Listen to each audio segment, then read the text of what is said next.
ഇന്ന് കത്തോലിക്ക സഭ പരിശുദ്ധ കന്യകാമറിയത്തിന്റെ സ്വർഗാരോപണ തിരുനാൾ ആഘോഷിക്കുന്നു. ഭാരതത്തെ സംബന്ധിച്ചിടത്തോളം നമുക്ക് സ്വാതന്ത്ര്യദിനം ഏറെ പ്രധാനപ്പെട്ട ഒന്നുകൂടിയാണ്. രണ്ട് പ്രധാനപ്പെട്ട ദിനങ്ങൾ, രണ്ട് പ്രധാനപ്പെട്ട ആഘോഷങ്ങൾ. സ്വാതന്ത്ര്യത്തിന്റെ പൂർണ്ണത അനുഭവിക്കുന്ന പരിശുദ്ധ കന്യകാമറിയവും സ്വാതന്ത്ര്യത്തിലേക്ക് ഭൗതികമായി ജീവിക്കാൻ വിളിക്കപ്പെട്ട ഒരു ജനതയുടെ സന്തോഷവും ഒന്നു ചേർന്ന് നാം ആഘോഷിക്കുന്ന ദിവസം.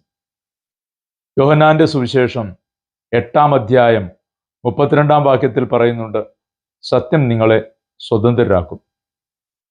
36-ാം വാക്യം എത്തുന്ന സമയത്ത്, പുത്രൻ നിങ്ങളെ സ്വതന്ത്രരാക്കിയാൽ നിങ്ങൾ യഥാർത്ഥത്തിൽ സ്വതന്ത്രരാകും എന്ന് പറയുന്നുണ്ട്.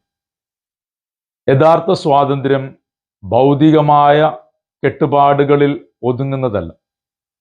ശരീരത്തിനും ആത്മാവിനും സ്വാതന്ത്ര്യം ലഭിക്കുന്ന പൂർണ്ണതയാണ് സ്വാതന്ത്ര്യം എന്ന് പറയുക. തനിക്ക് ലഭിച്ച സ്വാതന്ത്ര്യത്തിന്റെ മഹത്വം പരിശുദ്ധ കന്യകാമറിയം വിളിച്ചു പറയുന്ന വാക്കാണ്, സർവശക്തനായവൻ തന്നിൽ വലിയ കാര്യങ്ങൾ ചെയ്തിരിക്കുന്നു. തൻ്റെ ജീവിതത്തിൽ സംഭവിക്കുന്നതൊക്കെ, നന്മയായി മാറുന്നതൊക്കെ അത്യുന്നതൻ്റെതാണ്, അത്യുന്നതൻ കാണിക്കുന്ന കൃപാകടാക്ഷമാണെന്ന് മറിയം തിരിച്ചറിയുകയും ആ സംരക്ഷണത്തിന്റെ തണലിൽ സ്വാതന്ത്ര്യം അനുഭവിക്കുകയും ചെയ്യുന്നതാണ് നാം മറിയത്തിന്റെ ജീവിതത്തിൽ കാണുക.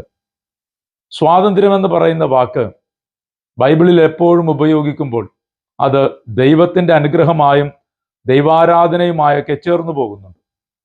ലിബറേഷൻ തിയോളജിയുടെ ഏറ്റവും പ്രധാനപ്പെട്ട ഒരു ചിന്താധാരയ്ക്ക് തുടക്കം കുറിക്കുന്നത് പുറപ്പാട് സംഭവമാണ്. പുറപ്പാട് സംഭവം ഫറവോയോട് ആവശ്യപ്പെടുന്നത് ഇസ്രായേൽ ജനതയെ കർത്താവിന് ബലിയർപ്പിക്കാനായി വിട്ടയക്കണമെന്നാണ്.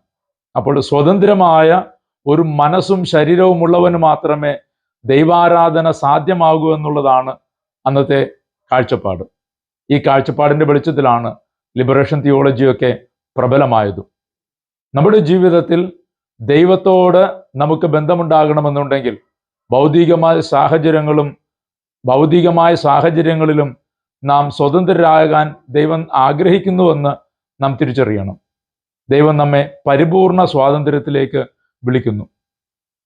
വിശുദ്ധ പത്രോസിന്റെ 1-ാം ലേഖനം 2-ാം അധ്യായം 15-ാം വാക്യത്തിൽ നമ്മളോട് പറയുന്നത്, നമ്മളെല്ലാവരും സ്വതന്ത്രരായി ജീവിക്കേണ്ടവരാണെന്ന്. സ്വതന്ത്രരായി ജീവിക്കാനായിട്ട് വിളിക്കപ്പെട്ടിരിക്കുന്നതാണ്.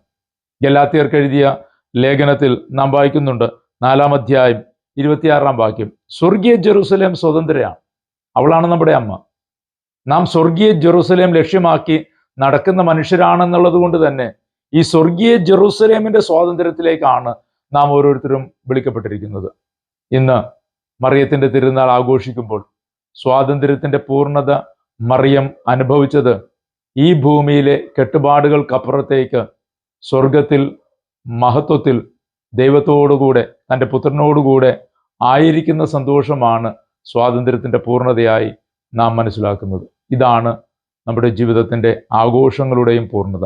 നാം എല്ലാവരും ഈ സ്വാതന്ത്ര്യത്തിലേക്ക് നടന്നെടുക്കുന്ന മനുഷ്യരാണ്. നമ്മൾ ഓരോരുത്തരും ഈ ഭൂമിക്കപ്പുറത്തേക്ക്, ഈ ഭൂമിയുടെ കെട്ടുപാടുകൾക്കപ്പുറത്തേക്ക് നാം സ്വർഗീയ ജെറൂസലേമിന്റെ സ്വാതന്ത്ര്യത്തിലേക്ക് നടന്നെടുക്കണം. ഈ ഭൂമി നാം സ്വതന്ത്ര ഭാരതത്തിൽ ജീവിക്കുമ്പോൾ നമുക്ക് നമ്മുടെ ജീവിതത്തിൽ ദൈവത്തോട് ചേർന്നും നമ്മുടെ വിശ്വാസത്തോട് ചേർന്നും സ്വാതന്ത്ര്യത്തോടുകൂടെ ആരാധന അർപ്പിച്ച് ജീവിക്കാൻ കഴിയണം.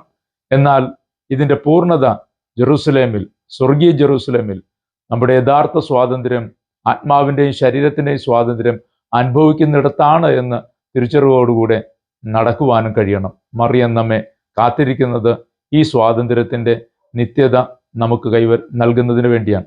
മറിയം പരിപൂർണ സ്വാതന്ത്ര്യത്തോടുകൂടെ സ്വർഗീയ ജെറൂസലേമിൻ്റെ രാജ്ഞിയായി നമ്മെ കാത്തിരിക്കുമ്പോൾ നമുക്കും ധൈര്യസമേതം യാത്ര ചെയ്യാം. അമ്മ നടന്ന വഴിയെ നടന്ന് നമുക്ക് സ്വർഗീയ ജെറൂസലേമിൻ്റെ സ്വാതന്ത്ര്യം സ്വന്തം